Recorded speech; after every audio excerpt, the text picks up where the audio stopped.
Anak-anakku yang terkasih di dalam nama Tuhan kita Yesus Kristus, damai sejahtera Tuhan senantiasa menyertai Anda di mana saja Anda berada. Seperti biasa, kita mengikuti pelajaran agama Katolik dan budi pekerti. Hari ini tema yang kita akan bahas adalah gereja yang apostolik. Bapak ulangi lagi, hari ini kita akan membahas tema gereja yang apostolik. Tujuan yang ingin dicapai adalah melalui pembelajaran daring, Anda diharapkan dapat mendeskripsikan arti sifat gereja yang apostolik. Ini yang pertama. Yang kedua, Anda harus mampu menyebutkan berbagai tradisi gereja yang menunjukkan ciri apostolik. Yang ketiga, Anda harus mampu menguraikan usaha-usaha gereja dalam mewujudkan sifat yang apostolik pada zaman sekarang ini. Dari tujuan ini, maka kita akan membahas materi bahan kajian itu ada 3 berdasarkan tujuan tadi. Materi yang pertama adalah arti sifat gereja yang apostolik. Materi yang kedua adalah berbagai tradisi gereja yang menunjukkan ciri apostolik. Dan yang ketiga adalah usaha-usaha mewujudkan sifat gereja yang apostolik. Anak-anakku yang terkasih, marilah kita membuka pertemuan kita dengan doa. Marilah kita mempersiapkan hati dan pikiran kita. Dalam nama Bapa dan Putra dan Roh Kudus. Amin. Ya Bapa, sumber kebijaksanaan sejati, dalam pertemuan ini kami ingin memahami lebih mendalam tentang hakikat dan sifat-sifat gereja, teristimewa gereja yang apostolik. Kami mohon kepadamu, anugerahkanlah kepada kami hati dan budi yang suci, serta berilah semangat untuk mengikuti dan ambil bagian dalam proses pembelajaran ini, agar kami dapat memahami keapostolikan gerejamu di bumi ini. Engkau yang hidup dan berkuasa, kini dan sepanjang masa. Amin. Dalam nama Bapa dan Putra dan Roh Kudus. Amin. Kita akan mendalami makna gereja yang apostolik dalam ajaran gereja Katolik. Jadi materi pertama tadi adalah arti gereja yang apostolik. Kita melihat yang pertama bersumber dari ajaran kitab suci. Yang kedua akan kita mendalami arti gereja yang apostolik, itu bersumber dari ajaran gereja. Kita melihat bahwa makna gereja yang apostolik menurut ajaran kitab suci. Dan kitab suci yang kita dalami adalah Injil Matius pasal 28 ayat 19 sampai ayat 20. Mari kita bersama-sama membaca Injil tersebut. Karena itu pergilah, jadikanlah semua bangsa muridku, dan baptislah mereka dalam nama Bapa dan Anak dan Roh Kudus, dan ajarlah mereka melakukan segala sesuatu yang telah kuperintahkan kepadamu. Dan ketahuilah, aku menyertai kamu senantiasa sampai akhir zaman. Seperti biasa, kita memasuki pendalaman, itu Anda pasti sudah mengerti, sudah memahami. Setelah kita mendengarkan bacaan kitab suci, lalu pendalaman, Bapak akan memberikan beberapa pertanyaan untuk Anda menjawab. Pertanyaan yang pertama, apa isi pesan teks kitab suci? Itu maksudnya dari Injil Matius pasal 28 ayat 19 sampai 20. Yang kedua, apa yang dimaksud dengan gereja yang apostolik menurut teks kitab suci itu? Maksudnya menurut Injil Matius pasal 28 ayat 19 sampai 20. Anda membaca baik-baik bacaan kitab suci ini, lalu Anda menjawab dua pertanyaan ini. Seperti biasa, jawaban Anda itu Anda kirim lewat WA atau lewat email Bapak. Oke, sekarang kita lanjut. Yang kedua, kita akan mendalami makna gereja yang apostolik menurut ajaran gereja. Kalau tadi menurut ajaran kitab suci, sekarang kita akan mendalami makna gereja yang apostolik menurut ajaran gereja.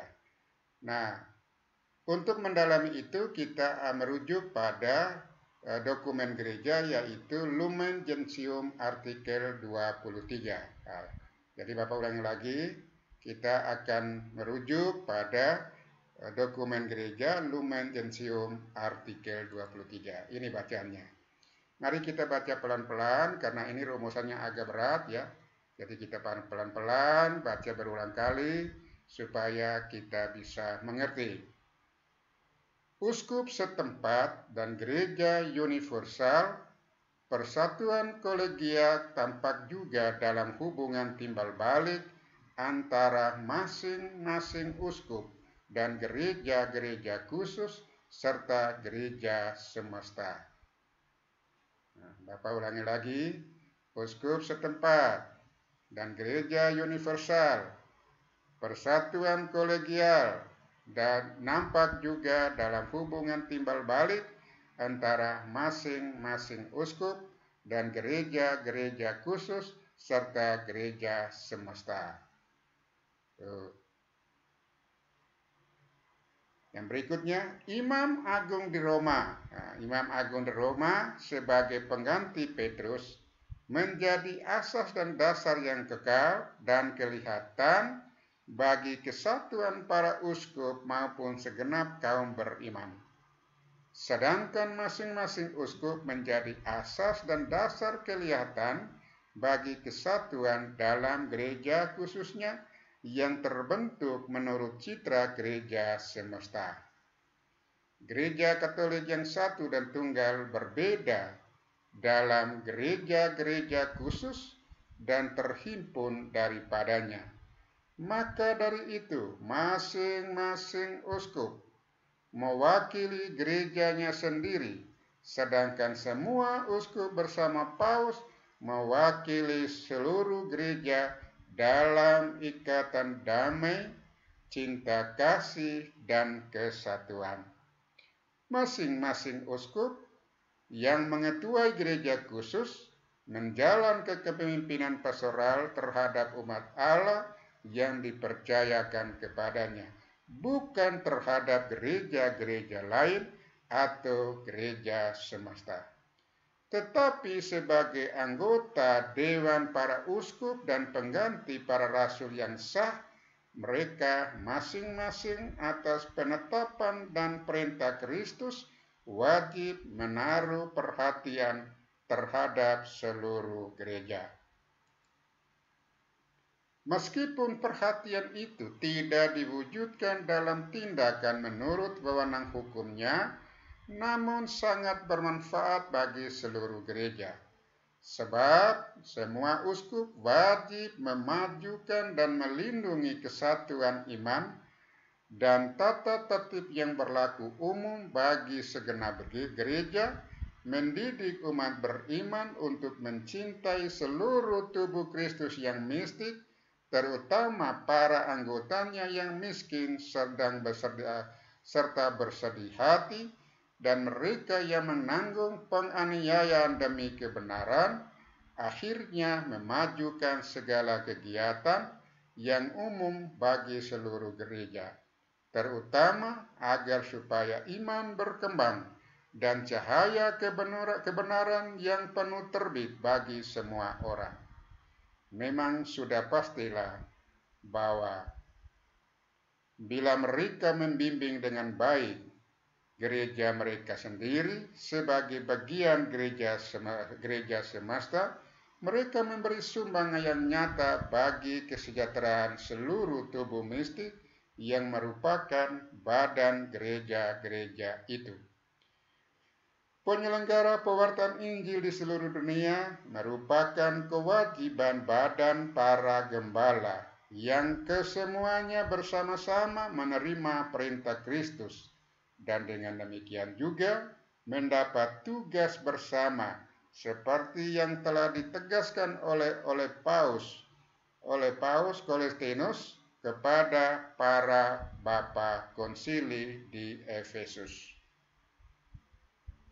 Maka masing-masing uskup melaksanakan tugas mereka sendiri, wajib ikut serta dalam kerjasama antara mereka sendiri dan dengan pengganti Petrus yang secara istimewa diserahi tugas menyiarkan iman Kristiani.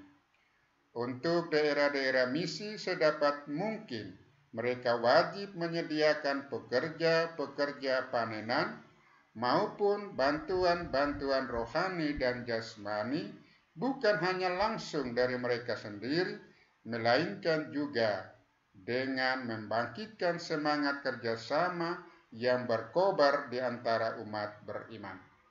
Akhirnya hendaknya para uskup dan persekutuan semesta cinta kasih dengan sukarela memberikan bantuan persaudaraan kepada gereja-gereja lain, terutama yang lebih dekat dan miskin menurut teladan mulia gereja kuno. Terjadilah berkat penyelenggara ilahi bahwa pelbagai gereja yang didirikan di pelbagai tempat oleh para rasul serta para pengganti mereka sesudah waktu tertentu bergabung menjadi berbagai kelompok yang tersusun secara organis. Dengan tetap mempertahankan kesatuan iman serta susunan satu-satunya yang berasal dari Allah bagi seluruh gereja, kelompok-kelompok itu mempunyai tata tertib sendiri, tata cara liturgi mereka sendiri, dan warisan teologis serta rohani mereka sendiri. Di antaranya ada beberapa, khususnya gereja-gereja patriarkal kuno yang ibarat ibu dalam iman melahirkan gereja-gereja lain sebagai anak-anaknya. Gereja-gereja kuno itu sampai sekarang tetap berhubungan dengan gereja-gereja cabang mereka karena ikatan cinta kasih yang lebih erat dalam hidup sakramental dan saling menghormati hak-hak serta kewajiban mereka. Keanekaragaman gereja-gereja setempat yang menuju kesatuan itu dengan cemerlang memperlihatkan sifat Katolik gereja yang tak terbagi. Begitu pula konferensi uskup sekarang ini dapat memberi sumbangan bermacam-macam yang berfaedah supaya semangat kolegial mencapai penerapannya yang konkret. Bapak kira demikian bacaan ini agak panjang dan rumusan bahasanya agak berat, jadi Bapak minta Anda mendengar bacaan ini yang diambil dari Lumen Gentium ini berulang-ulang supaya Anda paham. Kalau Anda tidak paham, Anda catat dan Anda mengajukan pertanyaan, Anda kirim lewat WA kepada Bapak, dan Bapak akan menjelaskan pada pertemuan berikutnya. Jadi ini Bapak memberi, Anda sendiri mencari, Anda sendiri memikirkan bagaimana Anda berusaha untuk memahami bacaan ini dan Anda menjawab pertanyaan sebagai pendalaman. Ini pertanyaan pendalaman. Pendalaman Bapak memberi ada 3 pertanyaan. Yang pertama, apa isi dokumen gereja tersebut? Ini yang baru kita baca tadi, ini dokumen panjang. Memang dokumen gereja ini rumusannya agak rumit ya. Itu maknanya cukup mendalam, jadi kita akan bahas nanti. Seperti tadi Bapak menyatakan, kalau dari bacaan ini Anda kurang mengerti, kurang paham, Anda catat lalu Anda kirim lewat WA kepada Bapak, Dan dari pertanyaan-pertanyaan Anda ini, minggu depan akan kita bahas bersama-sama. Jadi ini Bapak mau melatih Anda untuk mencari dan berusaha untuk memahami dari bacaan tersebut. Pertanyaan yang kedua, apa yang dimaksud dengan keapostolikan gereja menurut dokumen tersebut? Yang ketiga, apa pendapat Anda tentang keapostolikan gereja dewasa ini? 3 pertanyaan ini Anda menjawab dan Anda kirim lewat WA seperti biasa dengan yang tadi. Yang tadi itu menurut kitab suci, dengan pertanyaan ini menurut ajaran gereja, yaitu dari Lumen Gentium. Nah, Bapak ulangi lagi. Rumusan dari Lumen Gentium tadi memang rumusnya agak berat, maka Anda kalau mendengar video ini lalu Anda tidak mengerti, Anda catat, ya, catat dengan kertas lalu Anda kirim lewat WA. Dari pertanyaan itu akan kita bahas minggu depan. Oke, 2 tugas ini Anda harus kirim lewat WA atau lewat email. 2 tugas ini Bapak tunggu. Ini tugas Anda dari kitab suci, dan yang ini dari ajaran gereja, yaitu dari Lumen Gentium. Oke, anak-anakku yang terkasih, mari kita siapkan hati dan pikiran. Kita akan mendengar refleksi. Ya, ini seperti biasa, Bapak selalu mengakhiri pelajaran ini dengan refleksi singkat. Kalau pelajaran tatap muka, Bapak menugaskan Anda untuk buat refleksi. Tapi karena ini tidak bisa kita tatap muka, pelajaran yang tatap layar, ya, ini tatap layar, mau tidak mau Bapak yang membuat refleksi. Ya, dan Anda mendengarkan baik-baik, menyimak baik-baik, dan berusaha untuk memahami. Oke. Dalam refleksi ini, Bapak akan menyampaikan 6 poin pokok yang menjadi permenungan kita dalam pembelajaran ini. Ada 6 poin pokok, ya, dari materi ini, tiga pokok bahasan tadi yang kita akan melihat, sudah kita akan bahas sedikit. Ada 6 poin pokok yang menjadi permenungan kita dalam pembelajaran ini. Yang pertama, gereja yang apostolik berarti gereja yang berasal dari para rasul. Nah, yang apostolik itu maksudnya para rasul.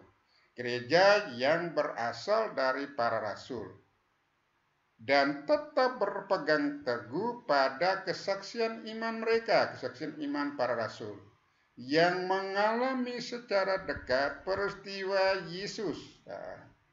Nah, ini Anda mengerti dulu, peristiwa Yesus, ya. Jadi mereka yang mengalami secara dekat peristiwa Yesus. Anda paham ya? Nah, ini memang peristiwa Yesus itu agak mendalam, ya. Maknanya sangat mendalam, ya. Peristiwa Yesus. Dan para rasul ini mengenal secara dekat, ya, oke. Kesadaran bahwa gereja dibangun atas dasar para rasul dengan Yesus Kristus sebagai batu penjuru sudah ada sejak zaman gereja perdana. Nah, ini Anda ingat baik-baik, ya. Jadi gereja yang apostolik berarti gereja yang berasal dari para rasul dan tetap berpegang teguh kepada kesaksian iman para rasul. Alasan mengapa? Karena mereka yang mengalami secara dekat peristiwa Yesus. Ini yang pertama. Yang kedua, hubungan historis, yaitu hubungan sejarah, ya. Hubungan historis antara gereja para rasul dan gereja sekarang tidak boleh dilihat sebagai semacam estafet, tidak boleh dilihat sebagai semacam estafet, pergantian, ya. Yang di dalamnya ajaran yang benar bagikan sebuah tongkat dari para rasul diteruskan sampai kepada para uskup sekarang ini. Nah, ini diteruskan kepada para uskup sampai sekarang ini. Yang disebut apostoli bukanlah para uskup. Nah, ini dia. Yang disebut apostolik bukanlah para uskup, melainkan gereja. Nah, Anda sudah tahu pertemuan kita sudah berkali-kali, gereja itu siapa? Gereja itu adalah persekutuan orang beriman. Jadi yang disebut apostolik ini bukanlah para uskup, melainkan gereja. Hubungan historis itu pertama-tama menyangkut seluruh gereja dalam segala bidang dan pelayanannya. Jadi gereja bersifat apostolik, berarti gereja sekarang mengaku diri sama dengan gereja perdana. Jadi Bapak ulangi lagi, ini penting. Gereja yang bersifat apostolik berarti gereja sekarang ini mengaku diri sama dengan gereja perdana, yakni gereja para rasul. Hubungan historis itu jangan dilihat sebagai pergantian orang, melainkan sebagai kelangsungan iman dan pengakuan. Ini Anda perlu paham. Hubungan historis, hubungan sejarah, jangan dilihat sebagai pergantian orang, sebagai pergantian pemimpin, sebagai pergantian gembala. Tidak. Melainkan sebagai kelangsungan iman dan pengakuannya. Nih, poin yang ketiga. Gereja yang apostolik tidak berarti bahwa gereja terpaku pada gereja perdana. Ini Bapak ulang lagi, gereja yang apostolik tidak berarti bahwa gereja terpaku pada gereja perdana.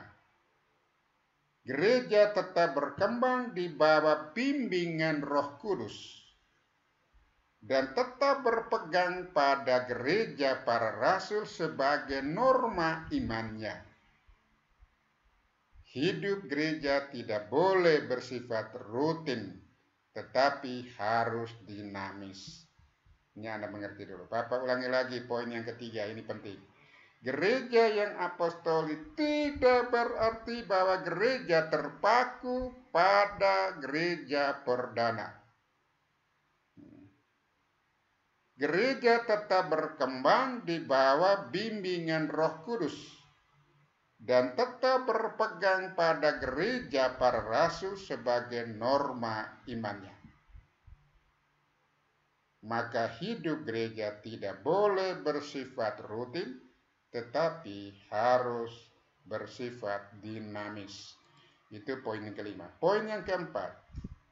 Gereja disebut apostolik karena gereja berhubungan dengan para rasul yang diutus oleh Kristus. Bapak ulangi lagi. Gereja disebut apostolik karena gereja berhubungan dengan para rasul yang diutus oleh Kristus. Hubungan itu tampak dalam legitimasi fungsi. Itu. Legitimasi fungsi. Anda mengerti legitimasi? Kalau tidak mengerti, Anda bertanya, ya. Nanti minggu depan Anda bisa bertanya lewat cara tertulis, kirim ke WA Bapak ya. Legitimasi, fungsi dan kuasa hierarki dari para rasul. Fungsi dan kuasa hierarki diwariskan dari para rasul. Ajaran-ajaran gereja diturunkan dan berasal dari kesaksian para rasul. Ibadat dan struktur gereja pada dasarnya berasal dari para rasul. Ya, ini poin yang keempat. Hubungan itu tampak dalam legitimasi fungsi dan kuasa hierarki dari para rasul. Ya. Oke, kita lanjut poin yang kelima. Poin yang kelima. Gereja sekarang sama dengan gereja para rasul. Nah, ini Bapak sudah jelaskan tadi ya. Gereja sekarang ini sama dengan gereja para rasul. Bahkan identitas gereja sekarang ini mempunyai kesatuan dan kesamaan fundamental dengan gereja para rasul. Bapak ulangi lagi. Gereja sekarang sama dengan gereja para rasul atau gereja mula-mula atau gereja perdana, Bahkan identitas gereja sekarang ini mempunyai kesatuan dan kesamaan fundamental dengan gereja para rasul. Ya. Maka tadi Bapak menjelaskan bahwa antara gereja para rasul dengan gereja sekarang bukan maksudnya pergantian estafet, bukan begitu. Nah, ini ditegas lagi di poin yang kelima bahwa gereja sekarang sama dengan gereja para rasul. Bahkan identitas gereja sekarang ini mempunyai kesatuan dan kesamaan fundamental dengan gereja para rasul atau gereja perdana atau gereja mula-mula. Oke. Sekarang kita lihat poin yang ke-6. Apa usaha kita untuk mewujudkan sifat gereja yang apostolik? Apa usaha kita? Ya, tadi sudah menjelaskan pengertiannya. Arti gereja yang apostolik dilihat dari dua sumber, yaitu kitab suci dan ajaran gereja dari Lumen Gentium secara teori. Nah, sekarang apa usaha kita untuk mewujudkan sifat gereja yang apostolik? Kita maksudnya kita semua, termasuk Bapak juga, Anda, semua umat Katolik, apa usaha kita untuk mewujudkan sifat gereja yang apostolik? Ini ada 3. Yang pertama, setia dan mempelajari Injil. Nah, ini sebab Injil merupakan iman gereja para rasul. Nah, ini kita setia dan mempelajari Injil, sebab Injil merupakan iman gereja para rasul. Maka sekarang ini bulan September adalah bulan kitab suci nasional, maka ada 4 pertemuan, ada 4 video juga saya kirim kepada Anda. Ya, 4 video Bapak kirim kepada Anda. Maksudnya apa? Supaya Anda bergaul dekat, membaca kitab suci, supaya kitab suci menjadi bagian dari hidup Anda. Ini usaha kita untuk mewujudkan sifat gereja yang apostolik. Yang pertama, setia dan mempelajari Injil, sebab Injil merupakan iman gereja para rasul. Oke. Pertanyaan Bapak, Anda baca nggak Injilnya di rumah? Baca nggak kitab suci? Itu. Kalau Anda setia, Anda mewujudkan sifat gereja yang apostolik, maka Anda membiasakan diri untuk membaca kitab suci. Yang kedua, menafsirkan dan mengevaluasi situasi konkret kita sekarang dengan iman para rasul. Ya. Situasi yang sekarang ini kita tafsirkan, kita menilai dengan situasi konkret dan kita kaitkan dengan iman gereja para rasul. Nah, jadi itu maksudnya kita menafsirkan ya. Lalu yang ketiga, setia dan loyal kepada hierarki dan pengganti para rasul. Kita setia kepada hierarki dari uskup, mulai dari pastor kita, uskup kita setia. Itu para gembala kita. Mereka itu pengganti para rasul. Pengganti para rasul itu uskup. Jadi yang pengganti para rasul itu uskup yang nyata di tempat kita. Uskup kita itu pengganti para rasul. Lalu pastornya bagaimana? Pastor itu pembantu uskup. Jadi pengganti para rasul itu uskup. Oke ya, uskup kita di sini, uskup di mana, itu semuanya pengganti para rasul. Paus adalah uskup Roma, gitu ya, uskup Roma. Jadi persekutuan para paus ini diketuai oleh uskup Roma, yaitu Paus. Jadi Paus itu kan sama-sama dengan uskup kita, pengganti para rasul. Beliau uskup Roma, seperti kita di sini, uskup kita ya uskupan Agung Samarinda, sama pengganti para rasul, para uskup itu. Lalu imam, ya imam itu pembantu bapak uskup, para pembantu uskup. Mereka setia kepada uskup. Mengikat janji setia kepada uskup. Nah, begitu pun kita sebagai umat, kalau kita mau mewujudkan sifat gereja yang apostolik, maka kita sebagai umat Allah itu harus setia dan loyal kepada hierarki sebagai pengganti para rasul. Nah, kalau di paroki itu pastor paroki kita itu adalah penwajahan uskup. Karena dia wakil uskup. maka kita setia dan loyal kepada pastor paroki kita. Tidak boleh lawan. Apa yang dia sampaikan demi kebaikan kita, ya kita ikut. Kita setia, loyal kepada para gembala kita. Di paroki adalah, uskup kita di paroki adalah pastor paroki kita. Ya, uskup kita adalah pengganti para rasul.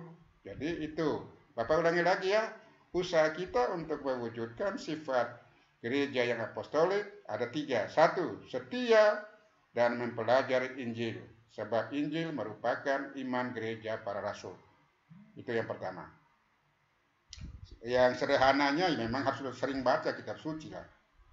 Ya, supaya kita memahami ajaran iman kita. Yang kedua, menafsirkan dan mengevaluasi situasi konkret kita sekarang dengan iman gereja para rasul. Nah, itu sumbernya di mana? Kitab suci. Iya.